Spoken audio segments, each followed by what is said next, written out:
Yes, yes, Okay. yes. I would prefer it since they're here now, that everybody got in their spots. Okay. And set, this way there's no last minute. No problem. Sorry about that. No, no problem.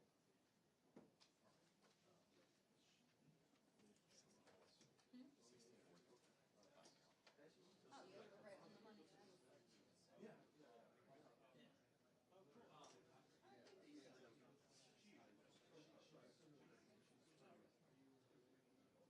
You know, her press secretary told me. Where? No, well, it was in your. Oh, okay. Yeah. Okay. Let me see if I can grab her. Takes 3 minutes.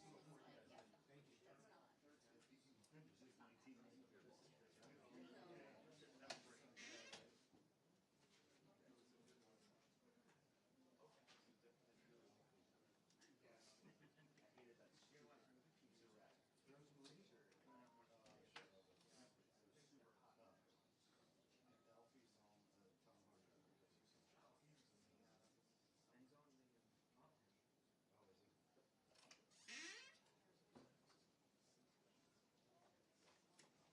Yeah, or just down below. It's just me. Don't worry.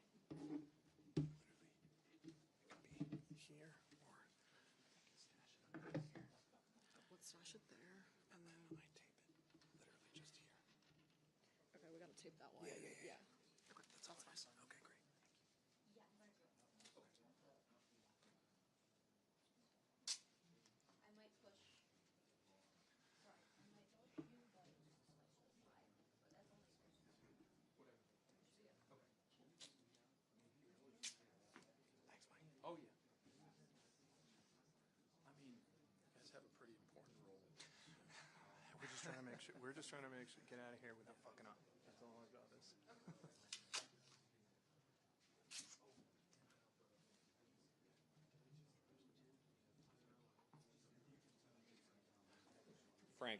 Frank, can you hear me? Yeah? Can you hear that mic as well? Can you hear that mic as well? Yes? Okay, now I'm taking my hand away from the mic. Hello? All right, good. Thank you. What's that? Yeah.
Hi, good morning, everyone. Thank you all for being here. Secretary Noem and our CBP team and HSI will be out here in just a few moments. But I do want to give you all a heads up, and we can send this to you over email or text if that's easier. My team will be out there to distribute it to you. But I do want to let you know who is going to be speaking today. Of course, Secretary Noem, Secretary of Homeland Security, CBP Director of Field Operations of New York, Frank Russo, ERO Field Officer Director of New York, Kenneth Ganallo, and then HSI Special Agent in Charge, Ricky Patel. So we can get you that spelling and those titles, but we'll get started in just a few minutes. Thank you all for coming. You want to repeat it back? Okay. CBP Director, Field Operations, New York, Frank Russo. ERO Field Director, New York, Kenneth Ganallo. HSI Special Agent in Charge, Ricky Patel. Anything you need here again? Spelling? Frank Russo, R-U-S-S-O, Ganallo, G-E-N-A-L-O, Patel, P-A-T-E-L. All right, guys, thank you.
Good morning, everyone. Thank you for being here. I'm Kristi Noem, the Secretary of the Department of Homeland Security, and today we're here to talk about an operation that's been going on for several months.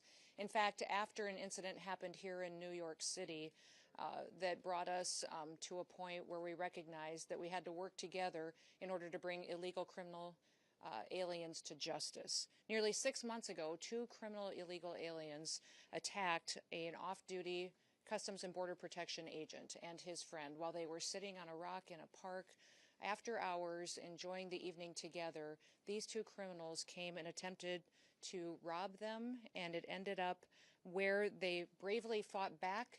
This officer defended himself and his friend, but not before being shot in the face and in the arm by one of these criminals.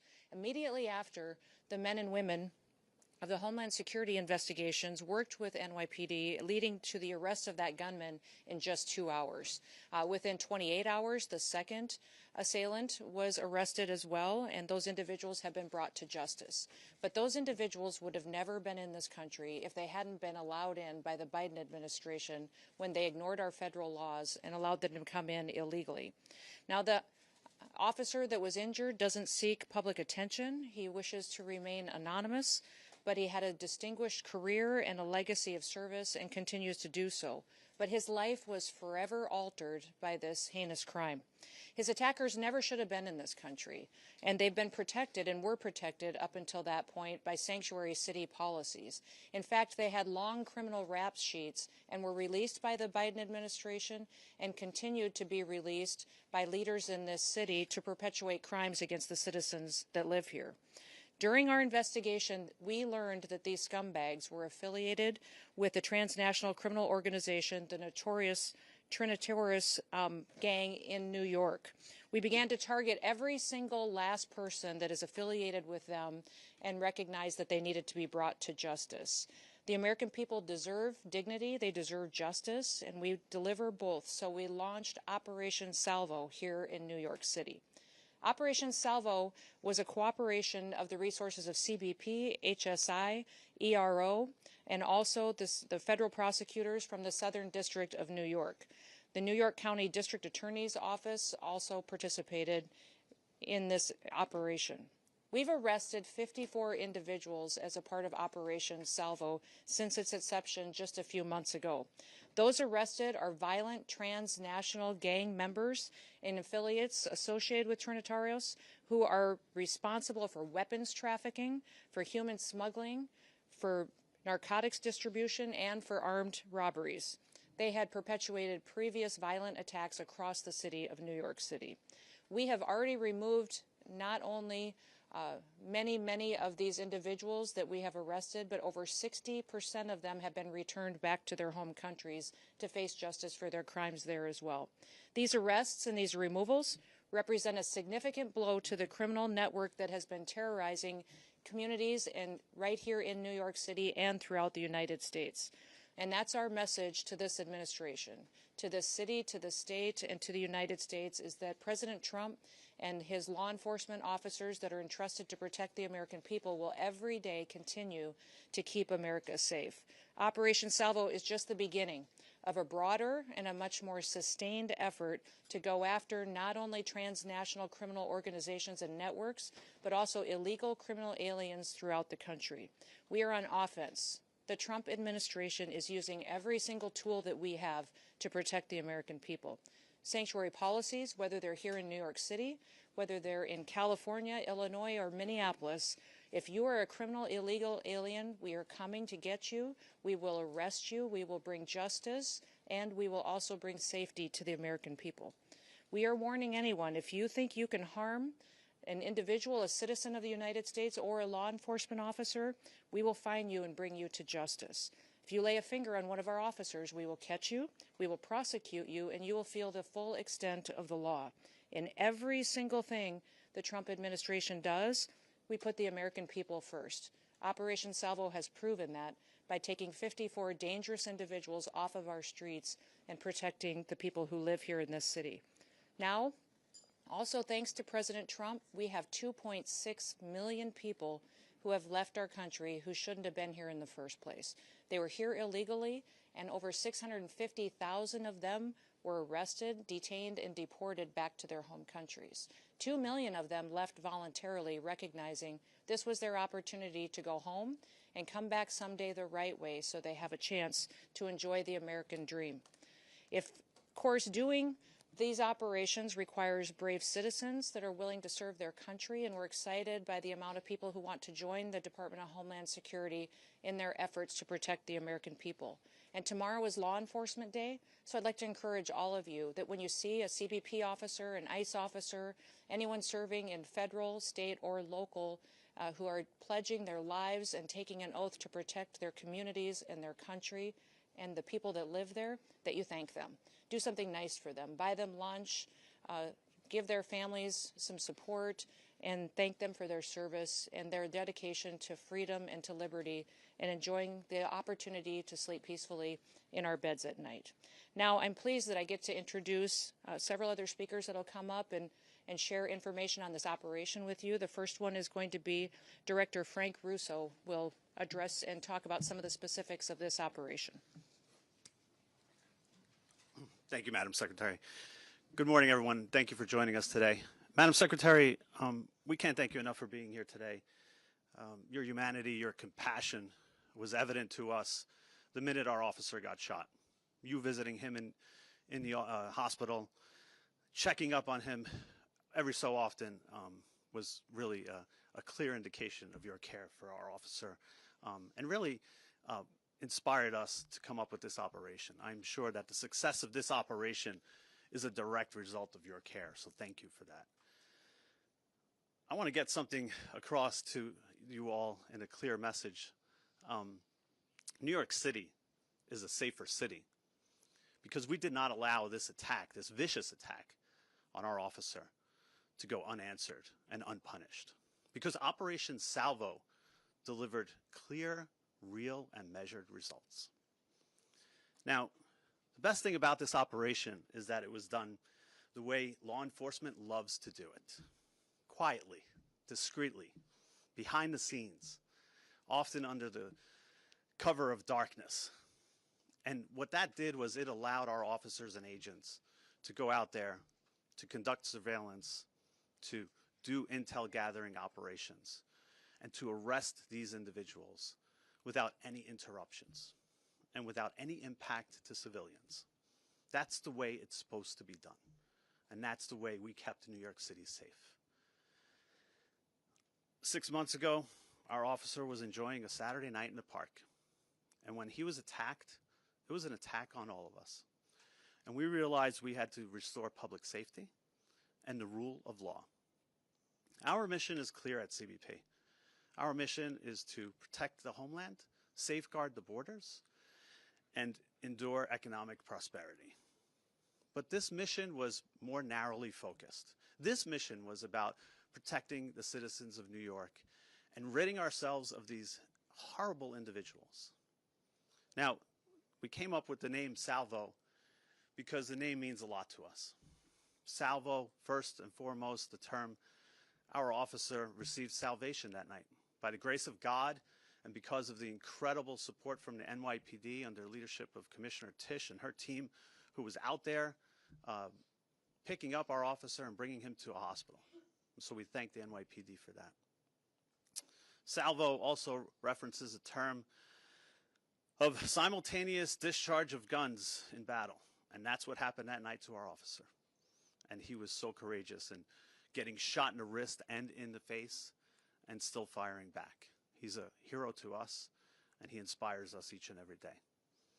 And finally, we felt the need as a premier law enforcement agency with our partners to unleash a salvo of justice. And so by using intel-driven operations, data-driven targeting capabilities that are second to none, we went after individuals who are illegally here and many who have criminal records. It was an incredible operation done by working with our partners, realizing that these individuals were affiliated to the Trinitarios gang. And when we realized that, then we did what CBP and our partners do best. Get at the root cause of the problem. Go after these transnational criminal organizations by getting at their networks. And each and every day we would pick off one or two. And with our partners, with ICE, with ERO, with HSI, we used our mapping techniques, looking at individuals with criminal records, arrest warrants, removal orders, and again, picking them off one by one. We could not have done it without them, and it was an amazing success. We looked at businesses, residences, and community hubs that were harboring these individuals. The results speak for themselves. More than 50 arrests as a result of our efforts, all because of the partnership and the work that we did together. It was truly remarkable, and a sign that we will not sit on the sidelines. We will always be there to protect this city. I want to thank, first and foremost, the Secretary, again, our Commissioner, our Assistant Commissioner, the Office of Field Operations, our Special Response Team operators, our task force officers, our Border Security team, our Field Analysis and Intelligence units, under the leadership of George Pasiakos, Mike Firing, Dave Campos, and Carmine Borges, who did an incredible job of protecting the city and making sure that a Saturday night in the park is safe. Thank you, everybody, for being here. I'm now going to turn it over to ICRO Director Ken Gianallo. Thank you.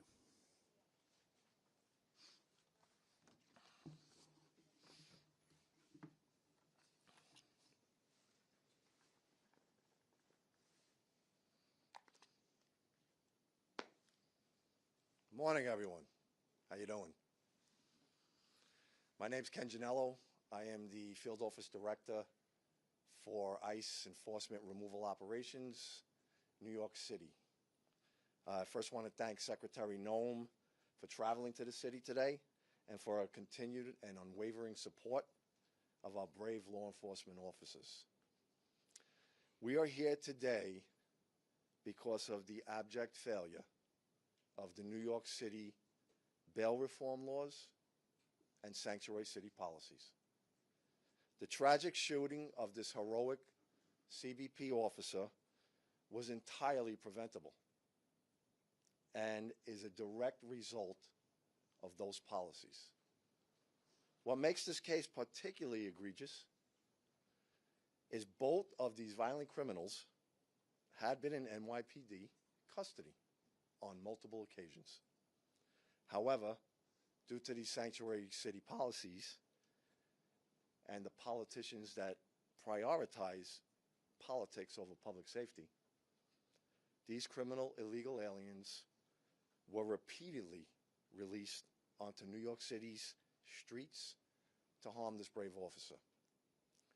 ERO New York City is proud to partner with CBP and HSI in this joint initiative to not only locate and arrest the two criminal aliens responsible for the shooting, but also to identify, locate, and apprehend their Trinitario associates, ruthless gang members who engage in illicit activity and terrorize law-abiding New Yorkers.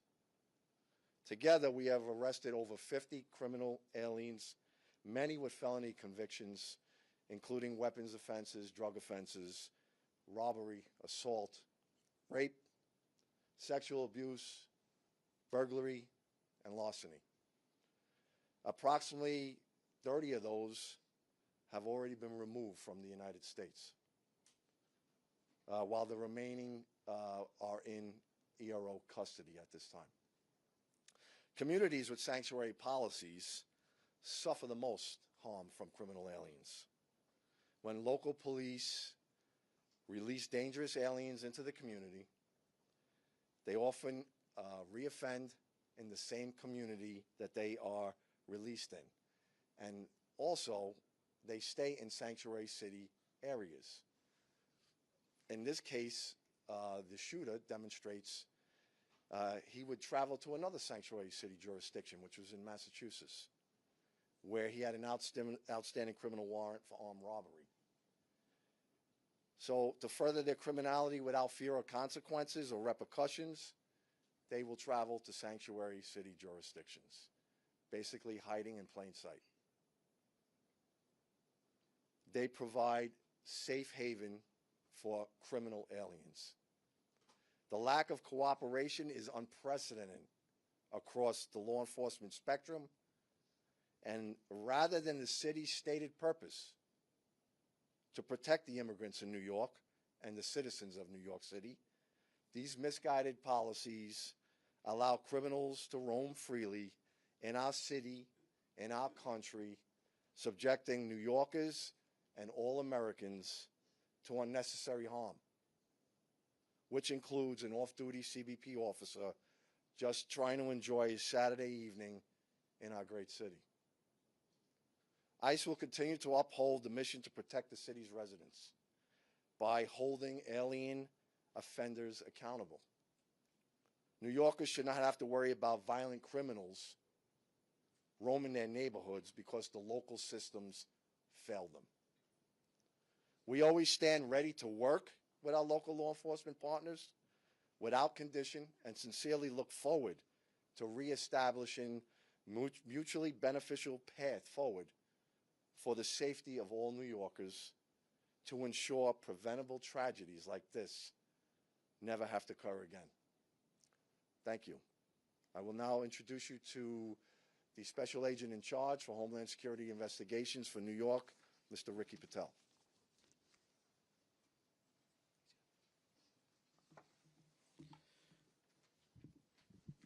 Thank you, Madam Secretary.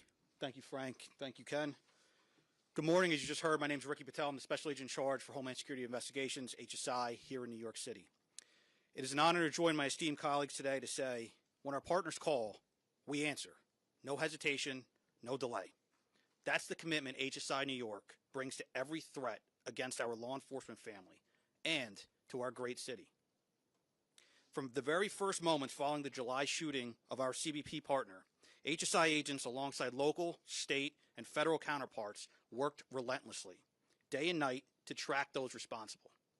HSI personnel, in coordination with our local partners, apprehended the accused gunman within 2 hours of the shooting.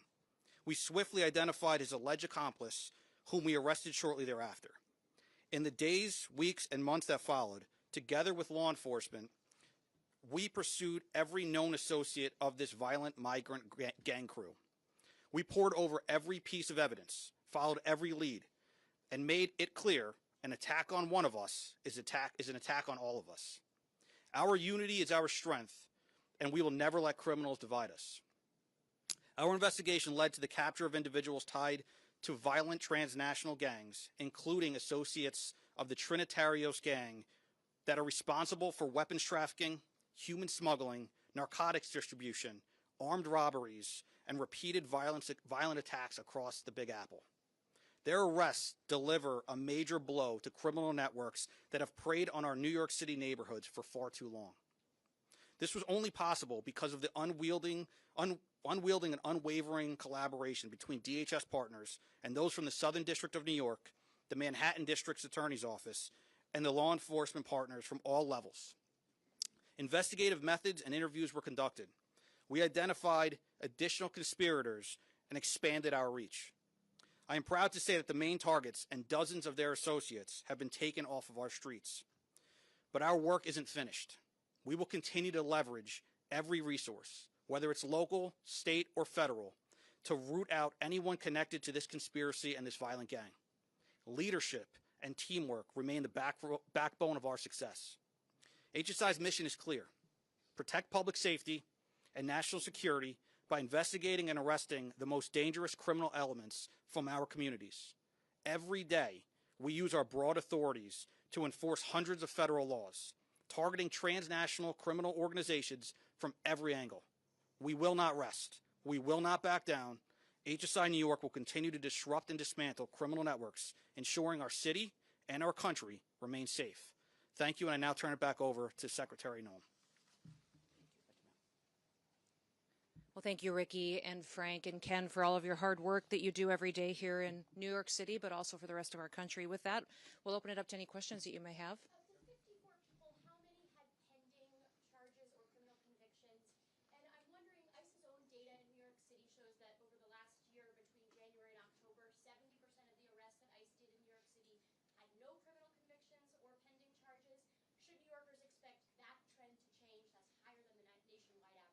If you look across the nationwide average, we have 70% of the individuals that we've arrested and detained have criminal convictions or charges against them, either in this country or other.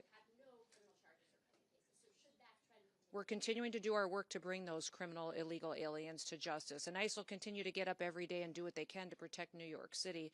I can have Frank or Ken speak to if you know how many criminal convictions of the 54 had previous to this arrest that they had. I don't know if you have those data points with you.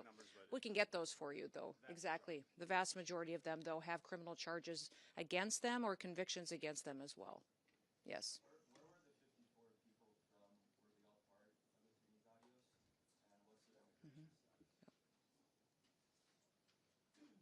Again, loosely affiliated to the Trinitarios. Want to make that clear.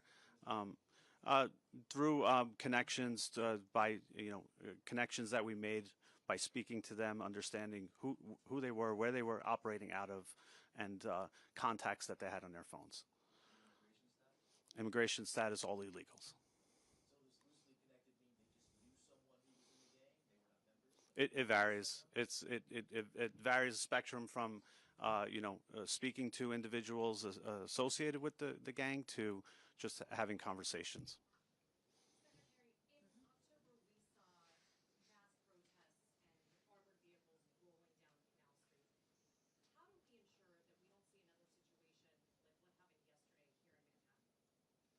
What I would encourage everyone to do, and especially your elected officials, is to bring everybody together to talk about partnerships and start working with ICE and start working with CBP as we bring criminals to justice. And many times your policies and the rhetoric coming out of elected officials has divided people and pitted them against each other. Our job every day, and what President Trump promised to do, was to protect every single American, no matter where they lived in this country, that he was going to make sure that we weren't going to have more victims in this country.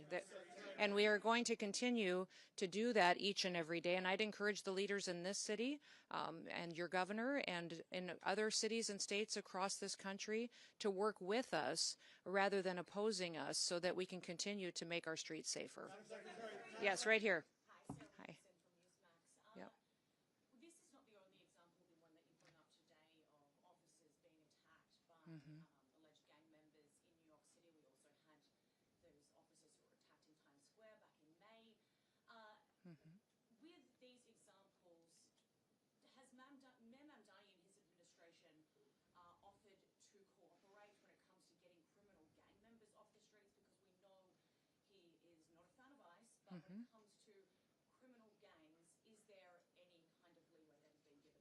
You know, we're hoping the mayor will work with us to get these criminal elements and especially gang members and terrorist organizations out of New York City. I know he and the president had a productive conversation.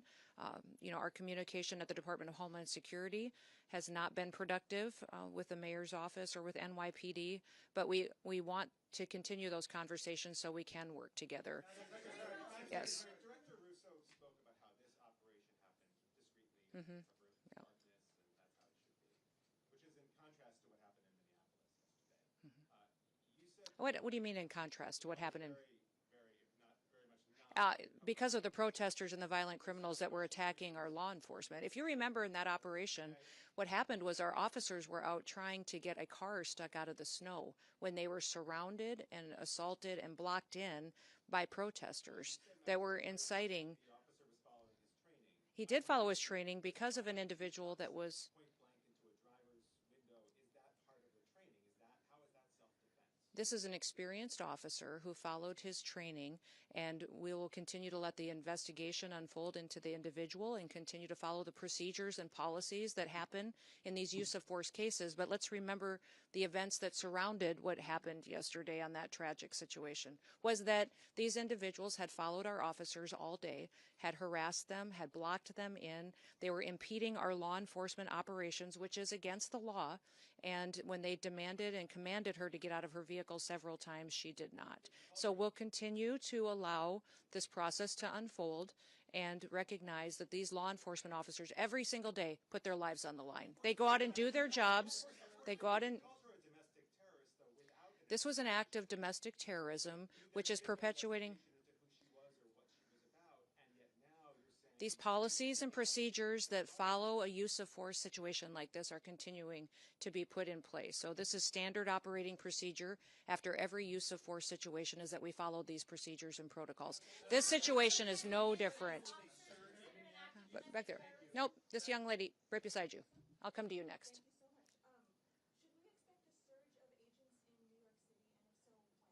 I would say that President Trump and his administration are focused on protecting people. So we will never telegraph exactly the numbers and operations that we have and where we will be focused on.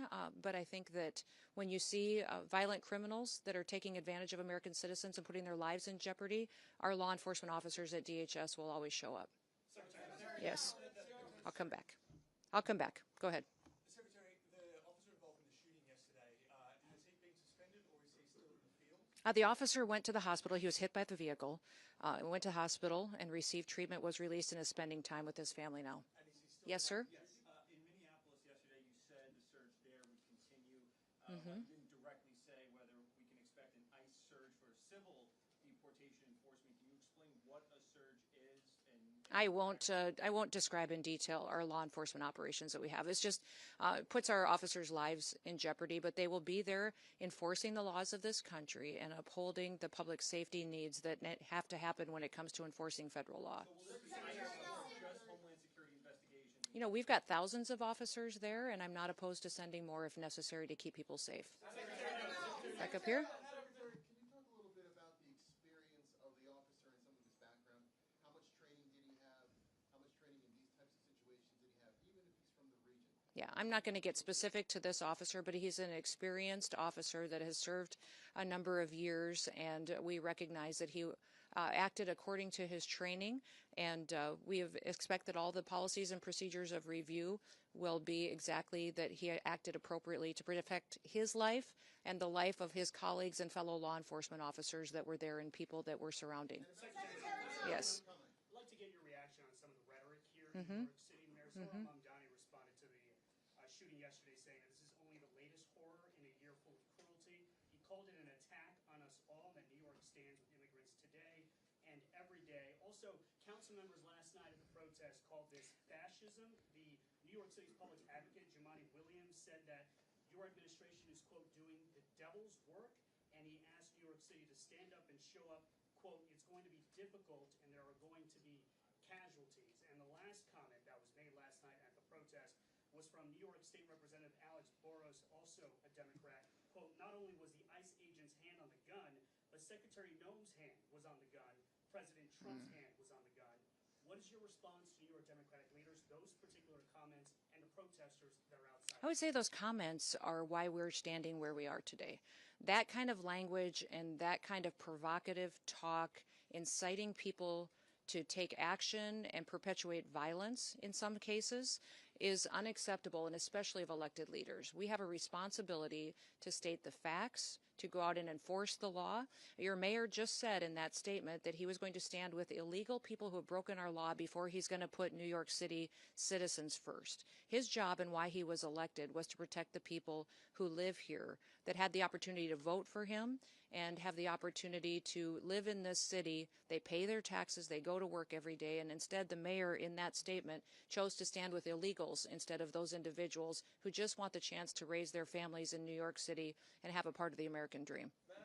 Yes. Minutes ago, the head of Minnesota State Investigations Agency said that they had been cut out of the investigation into the fatal shooting in Minneapolis. Can you explain that reversal? I'd like to know where they've been and why they're not out on the streets investigating all of these people that are harassing and inciting violence on law enforcement officers right now. They're allowing the situation to be volatile. They're not doing their work. They haven't for years, and maybe they should get to work a little bit on the unprecedented fraud that we've seen in Minnesota and in Minneapolis by people that stole from American citizens and diverted funds away from vulnerable people and programs and services that they needed and put it into their own pockets. Minnesota is a train wreck. It is corrupt, and it was under the leadership of Governor Walz and this mayor that they allowed it to happen, and they let criminals and illegals and people abuse programs and steal the money, and now they're allowing violence to go forward on the streets as well. This also applies to the Minneapolis Police Department, the county sheriffs, the federal authorities at this point, they don't want I won't put a blanket statement out like those other individuals will. What I would say is I welcome them to come and help us. Come help us make sure that the streets are safe, that laws are enforced, and that we can do the right thing to make sure that American citizens come first. Yes, sir. They have not been cut out. They don't have any jurisdiction in this investigation. Yes, go ahead. I'm going to speak to this individual right here. Yes. Mm-hmm. How do you respond to Americans who have been listening to your comments Mm-hmm. that this was an act of domestic terrorism, Mm-hmm. that the officer was... Anytime you take something... It is in direct contradiction to what they are seeing and watching in the multiple angles that have been released.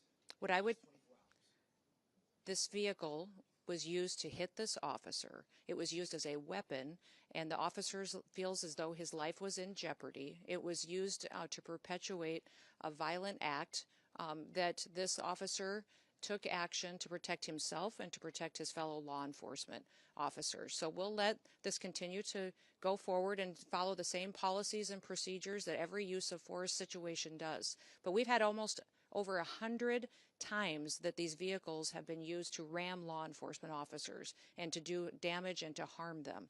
When you take an action and use a weapon to harm someone and to incite violence against them and try to cause them injury or death, then it needs to be labeled exactly what it was. Do you believe the use of force in this instance was commensurate with the actions of that vehicle and the driver?